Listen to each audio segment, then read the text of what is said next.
इस कार्यक्रम के पुण्यार्जक हैं स्वर्गीय श्री प्रेमचंद जैन की पुण्य स्मृति में श्रीमती पद्मा जैन, गुना, मध्य प्रदेश, श्री विवेक कुमार जैन, श्रीमती सुषमा जैन, वैशाली जैन, वैशालिका जैन, सिंगापुर, श्री पवन लाल जी, श्रीमती मनोरमा, श्री धर्मेंद्र, श्रीमती वर्षा, श्री भूपेश, श्रीमती नम्रता, निलय, धैर्य, दर्शिल, मोक्षा, समस्त धीरावत परिवार, फर्म पीएम एंटरप्राइजेस, घाटोल, जिला बांसवाड़ा, राजस्थान, श्री सुंदर लाल जी, श्री इंजीनियर पंकज कुमार, श्री राजेश कुमार, शिक्षक, श्री मनोज कुमार, गर्वित, शशांक, मुदित, सौम्य, पर्व, अक्ष, फर्म लीला बर्तन भंडार, घाटोल, जिला बांसवाड़ा, राजस्थान।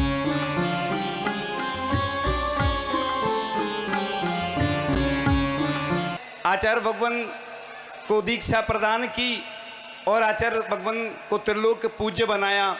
उसी राजस्थान की इस धरा पर हम चारों मुनिराज का प्रथम बार आगमन हुआ, प्रथम चतुर्मास संपन्न हुआ और सिद्धों की आराधना यानी सिद्ध चक्र महामंडल विधान से प्रारंभ हुआ था चातुर्मास के पहले, और चातुर्मास प्रारंभ ही उसी के अंतर्गत हुआ था। और फिर बीच में एक और सिद्ध चक्र महामंडल विधान हुआ। फिर ये समापन पर मोक्ष की यात्रा यानी पंच कल्याणक में मोक्ष कल्याणक समापन के साथ अरिहंतों के पंच कल्याणक के साथ मोक्ष कल्याणक की यात्रा होगी और इसके बाद विहार होगा, क्योंकि बहुत समय यहाँ पर लोगों को मिल चुका है। अब 72 गांव बाकी हैं। अब 72 गांव में से कितने गांवों को मिलेगा ये हमें भी नहीं मालूम, लेकिन हमारी भावना है कि एक एक गांव को मिलना चाहिए। आचार्य भगवान ने जब संकेत दिया तो ये नहीं बोला कि कौन से गांव जाना, बागड़ जाना है। समझ में नहीं आया कि आचार्य सिंह ने बागड़ क्यों भेजा, क्योंकि आचार्य सिंह को आना होगा बागड़, इसलिए आचार्य सिंह ने कहा कि पहले बागड़ जाओ, देख के बताओ कि कैसा क्या है। वैसे तो आचार्य सिंह को मालूम है कि बागड़ बुंदेलखंड से कम नहीं है, क्योंकि यहाँ पर भी वैसा ही माहौल है। और आज का दृश्य देखकर लग रहा है कि आचार्य भगवान बोलते हैं जैसे कलश भरा हुआ अच्छा माना जाता है, सही जगह नहीं बचना चाहिए। आज पूरा खचाखच भरा हुआ है, अभी तो और लोग आते जा रहे हैं, यानी ये शुभ सूचक संकेत है। और जिस दिन आचार्य भगवान का आगमन होगा उस दिन क्या दृश्य होगा वो कल्पना और आचार्य भगवान को पूरी चिंता है। ऐसा नहीं है कि आचार्य सिंह ने कभी मना तो किया नहीं है। इधर कभी भी कोई बात होती है तो लोग बोले ना कह रहे हैं, ना कह रहे हैं मतलब मना कर रहे हैं। आचार्य सिंह ने ना तो नहीं किया कि हम नहीं आएंगे राजस्थान। पहले आचार्य सिंह ने कई बार पंचकल्याणक मुनि संघ के सानिध्य में करवा दिए, जबलपुर, दमोह और सागर का बड़े बड़े पंचकल्याणक हुए। तो लगा कि अब आचार्य सिंह शायद सानिध्य प्रदान नहीं करेंगे, अब तो शिष्यों को ही भेजेंगे। लेकिन आचार्य सिंह के बारे में जो बोला जाता है वो सब असत्य हो जाता है। कई बार ऐसे ही लगता था कि आचार्य सिंह अब तो दूर विहार करके नहीं जा पाएंगे, ऐसी स्थिति बन गई थी। लेकिन आचार्य सिंह का अतिशय चमत्कार हुआ कि वह जो 6 किलोमीटर जब कुंडलपुर में महामहोत्सव हो रहा था नहीं चल पा रहे थे, और 600 किलोमीटर चल के और विहार करके, ये होती है सिंह वृत्ति, इसको बोलते हैं सिंह वृत्ति। इसलिए आचार्य सिंह के बारे में ऐसा कोई नहीं कह सकता कि आचार्य सिंह राजस्थान नहीं आएंगे। हमें तो पूरा विश्वास है कि आज आचार्य सिंह राजस्थान जरूर आएंगे। और आप लोग आज से ही आचार्य सिंह के नाम की माला शुरू कर दो, पुण्य बढ़ेगा। निश्चित रूप से आचार्य सिंह का आगमन होगा और आचार्य भगवान के जब चरण पड़ेंगे तो सबका कल्याण होगा, क्योंकि आचार्य भगवान कभी किसी काम को मना नहीं करते। पहले लोगों की धारणा थी कि आचार्य सिंह युवाओं को ही दीक्षा देते हैं, वृद्धों को नहीं देते। लेकिन आचार्य सिंह ने क्षुल्लक दीक्षा देकर एक नया वर्ल्ड रिकॉर्ड बना दिया। आचार्य सिंह के नाम तो कई वर्ल्ड रिकॉर्ड हैं। हमने कई बार बताया कि आचार्य सिंह की 1500 से अधिक पूजन लिखी गई, ये भी वर्ल्ड रिकॉर्ड है। और आचार्य सिंह ने भी बिहार किया, 51,000 किलोमीटर से ज़्यादा बिहार कर लिया, ये भी वर्ल्ड रिकॉर्ड है। अब कितने सारे वर्ल्ड रिकॉर्ड बताएं आज कम समय में अपनी बात कहकर कि पिछी का परिवर्तन का आयोजन किस लिए होता है, इसका क्या महत्व है, ये आप लोग सुनेंगे, हम बताएंगे। कि मोर का औसतन जीवन काल जो होता है 10 से 25 वर्ष होता है। यहाँ पर हम लोग जब प्रातःकाल की बेला में जाते थे तो कई जगह कई स्थानों पर गए, लेकिन ये एक ऐसा स्थान है, यहाँ पर प्रातः काल की बेला में मोर दिख जाते थे लगभग अधिकांश। कई दिनों में ऐसे प्रसंग बनते थे कि मोर सामने दिखते थे और हम लोग देखकर हर्षित हो जाते हैं। और यह जो मोर के पंख होते हैं अगस्त का जो या कार्तिक महीने में उसके झड़ जाते हैं, गर्मी आने से पहले यह पंख फिर से आ जाते हैं और एक गुच्छे में लगभग 150 पंख होते हैं। और पिच्छिका और कमंडल मुनि के स्वावलंबन के 2 हाथ हैं, तो मुनि राज की पिच्छिका में लगभग 900 पंख लगते हैं। ये जो जानकारी दी जा रही है, हो सकता है मैं पहली बार ही आपको दे रहा हूँ, एक आध बार और कई बार बताया हो, लेकिन कुछ नई जानकारियाँ। तो इस प्रकार से दिगंबर साधु अपने पास 3 ही उपकरण रखते हैं, पिच्छी, कमंडल और शास्त्र। ये तो सबको ज्ञात ही है, सब लोग जानते हैं। इस प्रकार से एक बार में एक ही पिच्छी का रख सकते हैं और पिच्छी का परिवर्तन वर्ष में 2 बार भी हो जाता है, कई बार नहीं तो वो भी पलट लेते हैं। 2 बार नहीं होता है क्योंकि बड़ी कठिनाई से यह पंख प्राप्त होते हैं। पहले साधु जब जंगल में रहते थे तो पिच्छी के जो पंख होते उन्हें उठाने में दोष नहीं लगता साधु को, क्योंकि यह अहिंसा का उपकरण है। वो स्वयं पंख इकट्ठे करके मुनिराज जंगल में ही पिच्छी अपनी बना लेते थे। हम लोग भी जब नई दीक्षा हुई तो पिच्छी बनाना नहीं जानते थे, तो बहुत कठिनाई का सामना करना पड़ता था। लेकिन 2008 की बात थी, संभवतया रामटेक की बात थी कि खुशखबरी मिली कि इस बार आचार्य भगवान ने आशीर्वाद प्रदान कर दिया है कि पिच्छी का साधु नहीं बनाएंगे, गृहस्थ बनाकर भेजेंगे। अब तो रेडीमेड पिच्छी आती है, जैसे ही आती है वैसे ही हम लोग ग्रहण कर लेते हो, वैसे ही श्रावकों को प्रदान कर देते हैं। अब लोग सोच रहे होंगे कि पुरानी पिच्छी लेने में फायदा ज़्यादा है कि नई पिच्छी लेने में। तो पुरानी पिच्छी का तो अब ये एक जगह रखी रहेगी, इससे कोई मार्जन नहीं होता। लेकिन नई पिच्छी का जो प्रदान करते हैं बड़े पुण्यशाली होते हैं। 4 मुनिराज हैं तो 4 पिच्छी ही पुरानी 4 परिवार को मिलेंगी, लेकिन देने में बहुत सारे परिवारों को लाभ मिलता है। आपको याद हो या ना हो, महाराज जी ने बोला था कि यह रजत मुनि दीक्षा दिवस वर्ष चल रहा है, दीक्षा वर्ष। तो हमारी भावना है कि जो 60 वर्ष से ऊपर के हैं उनको ब्रह्मचर्य व्रत लेना ही चाहिए। जिस प्रकार से राजस्थान का माहौल अलग था, माता पिता बनने की बात आई तो हम तो सोच रहे थे नए लोग आएंगे, लेकिन शांत रहे लोग, मालूम नहीं कि क्या होगा, कौन बनेगा माता पिता। भगवान के माता पिता बनने का सौभाग्य अगर उस साइड मध्य प्रदेश या बुंदेलखंड की बात होती तो नए लोग तैयार रहते, पिच्छी लेने देने भी तैयार रहते। लेकिन फिर एक व्यक्ति तैयार हो गए और उनको वह सौभाग्य प्राप्त हो गया। तो माता पिता जो बनते हैं उनको आजीवन ब्रह्मचर्य व्रत ग्रहण करना होता है। आचार्य ऋषि और पूज्य ज्येष्ठ मुनि श्री निरापक मुनि श्री समय सागर जी, पूज्य निरापक मुनि श्री योग सागर जी आदि को जो पिच्छी जिनकी लेते हैं वह पुरानी पिच्छी उनकी महाराज की जो उनको आजीवन व्रत लेना पड़ता है। लेकिन मुनिराज हम लोग जो होते हैं आरिका संघ में जो प्रचलन में हैं वह कम दिन का ब्रह्मचर्य व्रत ग्रहण करके और महीने में कुछ दिन का अपने अपने अनुकूलता अनुसार लोग लेते हैं। और जिनने भी फॉर्म भरा था, जिनको पिच्छी का नहीं मिल पाएगी वो लोग दुख नहीं हो। हम तो ये कहते हैं उनको फायदा है, अभी देने मिल रही है, आगे फिर लेने मिलेगी, और जो ले लेते हैं फिर उसको दोबारा नहीं मिलती। ऐसा कोई शास्त्रों में नहीं आया, ये व्यवस्था है। कई बार कोई मुनिराज को आचार्य ऋषि की पहले मुनिराज की पिच्छी मिल गई गृहस्थों को और फिर आचार्य ऋषि की भी मिल गई, तो ऐसा कोई नियम नहीं है, ये व्यवस्था है। जिस प्रकार से आहार किसी का एक बार हो जाते हैं, 2 बार और भी अनेक बार हो जाते हैं, और किसी को एक बार भी लाभ नहीं मिलता है। तो बड़े सौभाग्यशाली व्यक्ति होते हैं जिनको ऐसी पिच्छी का देने का अवसर भी प्राप्त होता है, और जिनको पुरानी पिच्छी का मिलती है वह भी सौभाग्यशाली होते हैं।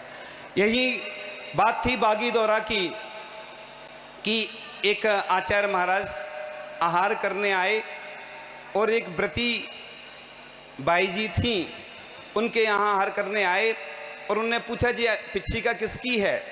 उन्होंने बोला परम पूज्य आचार्य श्री विद्यासागर जी महाराज की पिच्छी का है। उन आचार्य महाराज ने बैठ करके उस पिच्छिका को नमोस्तु किया अब लोग सोच रहे होंगे कि ये पिच्छिका का क्या महत्व है, हम तो लेते हैं और रख देते हैं।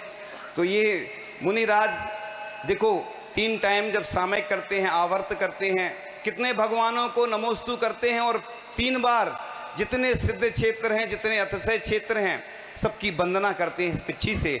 और कितने मुनि महाराजों को कई बार आचार्य श्री को आचार्य भक्ति के माध्यम से नमोस्तु करते हैं। इसलिए यह जो पिच्छी है बड़े पुण्य के उदय से ऐसी मिलती है। तो इस प्रकार से यह जो पिच्छी होती है, यह दिनचर्या में प्रतिपल उठते बैठते विश्राम करते चलते, जब भी मुनिराज जो भी क्रियाएं करते हैं, सबसे पहले महाराज जी जब उठते हैं रात्रि के बाद, तो हाथ कहाँ जाता है? सबसे पहले पिच्छी को, पिच्छी सबसे पहले हाथ में आती है। यानी मुनि महाराज कैसी भी अवस्था में हो, सबसे पहले पिच्छी पर ही हाथ जाता है। और इसके साथ साथ वह जो मयूर पंख की कोमलता होती है जब कम हो जाती है, अर्थात मयूर पंख का स्पर्श करने पर हल्के से कठोर लगने लगते हैं, तब पिच्छिका का परिवर्तन किया जाता है। ये प्रचलन में चला आ रहा है। पहले क्या होता था, पिच्छी का परिवर्तन कैसे होता था? चौके में, बुंदेलखंड में ऐसा होता था कि साधु विहार करके आते थे, लोग अपने घर में पिच्छिका रखते थे नई, और साधु को चौके में ही नई पिच्छिका दे देते थे और पुरानी ले लेते थे।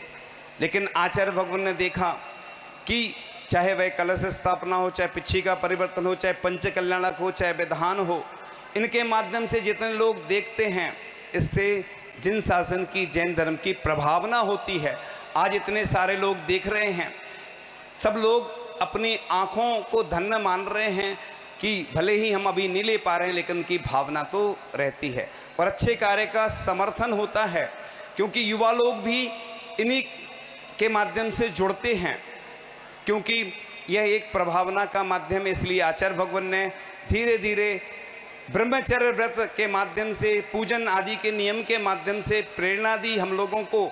और आज जो पिच्छी का परिवर्तन होते हैं, तो उसमें लोग बढ़ चढ़कर सम्मिलित होते हैं और अनुमोदना करते हैं। इसलिए यह जो महोत्सव होता है, और यह दूसरा ऐसा प्रसंग बना है, एक बार करेली में बना था और दूसरी बार इस स्थान पर बना है कि जन्म कल्याणक के दिन आज भगवान का जन्म हुआ और आज ही पिच्छी का परिवर्तन भी हो रहा है और इसके बाद आगे की यात्रा होगी।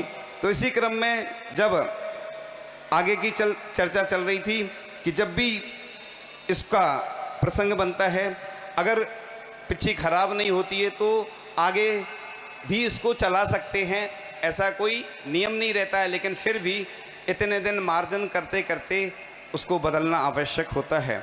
इसी प्रकार से नवयुवाओं में धर्म के प्रति आस्था जागृत करने के लिए, बालकों में जैन संस्कारों के बीजारोपण के लिए और वर्तमान के हिंसात्मक वातावरण में अहिंसा के महत्व को दर्शाने के लिए यह जो पिच्छिका होती है, इसमें 5 गुण आगम में लिखे हैं। आचार्य कुंद स्वामी ने दिगंबर श्रमणों के लिए मयूर पंख अशोकनगर में बनती हैं और अशोकनगर के प्रतिष्ठाचार्य भी हैं, वहीं से प्रतिष्ठाचार्य अशोकनगर के हैं। अशोकनगर में बड़ी जो निःशुल्क सेवा देते हैं, ऐसे लोग भी आशीर्वाद के पात्र हैं, जो वर्ष भर मुनिराज के पास रहती है, जो पिच्छिका प्रदान करते हैं। उनके सम्मान में आप लोग उधर तक उन तक पहुंच जाएगी आपकी तालियां। अभी आप लोग धीरे धीरे बजा रहे हैं, मतलब कंजूसी कर रहे हैं आप लोग। देखो, आप छोटा सा कोई काम करते हैं, कोई द्रव्य सजा के लाता है, कोई मंदिर में अभिषेक आदि के लिए जल भरता है, तो उसके लिए हमेशा उसकी प्रशंसा करते रहे। ऐसे ही जो पिच्छी बना रहा है, निःशुल्क सेवा दे रहा है, उसके सम्मान में आप लोगों ने कंजूसी से 2 बार में हमने कहा, फिर भी कम बजाई ताली, आवाज़ नहीं आ रही उधर तक। उन लोगों को भी वहाँ तक आवाज़ सुनाई देना चाहिए कि हाँ, हमने पिच्छी बनाई है, तो हमारी सम्मान में तालियां बजाई गई। तो इस प्रकार से पंख ज़्यादा अच्छा माना जाता है। इसके अंदर कौन कौन से गुण होते हैं संक्षेप में बता करके बस प्रारंभ करेंगे। मृदुता, यानी मयूर पंख अत्यंत मृदु होता है। किसी कारण से हमारी आंख में कोई छोटा सा तिनका भी चला जाता है, हमारी आंखों से आंसू आने लगते हैं, परंतु मयूर इतना मृदु होता है कि आंखों में जाने पर भी मयूर पंख से चुभन नहीं होती है। छोटे छोटे जीव कई बार चौके में श्रावक लगाते हैं पिच्छी बिल्कुल जोर से, और हम लोग हल्के हाथ से लगाते हैं। तो सुकुमारता यानी मयूर पंख अत्यंत कोमल होता है। इनकी कोमलता के कारण ही परिमार्जन करते समय जो जीव हमें सूनी आंखों से दिखाई नहीं देते, लोग कहते कहाँ हैं जीव।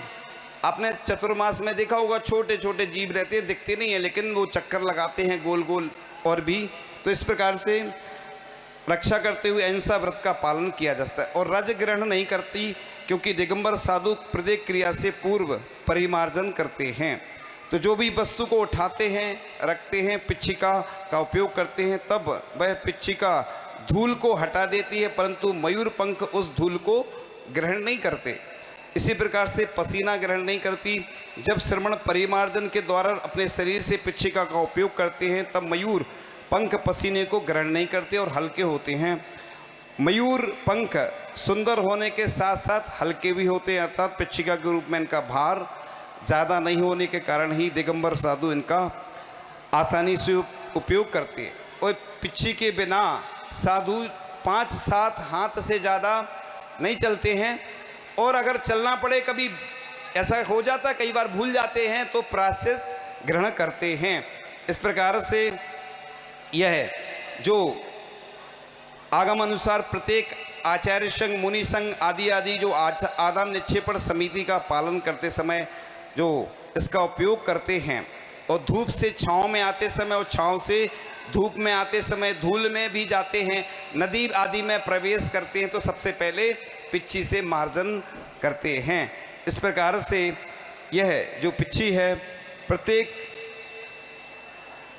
और चौके में भी पिच्छी महाराज जी दूर क्यों रखते हैं, इसका कारण है कि यह शुद्ध नहीं होती है उतनी, तो दूर रख देते हैं। कभी अगर स्पर्श हो जाए तो अंतराय करना पड़ता है, इसलिए इस पिच्छिका को मुनि महाराज दूर रख देते हैं। और सर्प आदि भी दूर भाग जाते हैं, छिपकली आदि भी दूर भाग जाती है। तो उपकरण धारण करने वालों का पंचम काल में दर्शन हो रहा है, यह बड़ा सौभाग्य का विषय है। इस प्रकार से कुछ बिरले ही संयम उपकरण के माध्यम से अपनी इंद्रियों को संयमित करते हैं। तो आचार्य भगवान ने एक बार बोला था कि उम्मीदवार ज़्यादा होते हैं और डिमांड ज़्यादा रहने से कीमत भी बढ़ जाती है। अगर खूब सारी पिच्छी सबको मिलने लग जाएं तो कोई महत्व नहीं रहता है। वर्ष में एक ही बार पिच्छी परिवर्तन होता है और चुनिंदा लोगों को ही मिलती है जो संयम धारण करते हैं, नियम आदि धारण करते हैं। इसलिए जो जिनको पिच्छी नहीं मिल पाएगी वह दुखी नहीं हो, आगे अगले साल फिर होगा पिच्छी का परिवर्तन। तो पक्का तो नहीं कह रहे कहाँ होगा, हमें खुद नहीं मालूम, जहाँ भी होगा फिर नंबर आपका लग जाएगा।